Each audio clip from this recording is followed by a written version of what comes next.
শুভ সকাল বন্ধুরা। আজ মনে হলো একটুখানি আবার সেই পালং দিয়ে একটা লাচ্ছা মিনি পরোটা বানাবো। তার জন্য লাগবে দেখো পালং পিউরি আর একটা ডিম, আর দিয়ে দেবো একটু সামান্য গোলমরিচ, আর দিয়ে দেবো একটু 2 চামচ মতো দই।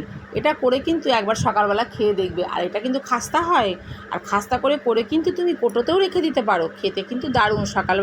সকালবেলায় হোক সন্ধেবেলা হোক চায়ের সঙ্গে তুমি কিন্তু একটু খেতে পারবে। আর দেখো এবার পরোটা আমার বেলা হয়ে গেছে। দেখো আমি চাকু দিয়ে ভালো করে এটা চিড়ে নিলাম। হাতে তো টাইম কম, সবটাই দেখিয়ে দিতে হবে। দেখো হয়ে গেছে আমার রেডি। এটাকে আমি ছোট ছোট করেই করব, বেলবো না, হাতে করেই চেপে একটু করে নিয়ে তুমি একটু বেশি করে বাটার বা তেল দিয়ে একটু ভেজে খেয়ে দেখবে। এমন কিছু কিন্তু ক্ষতি হবে না, মচমচেও থাকবে। সবসময় কি এরকম ভালো লাগে পরোটা রুটি? একটু মাঝে মাঝে ইউনিক কিছু তো করতে হয়। দেখো আমার সবগুলো রেডি হয়ে গেছে।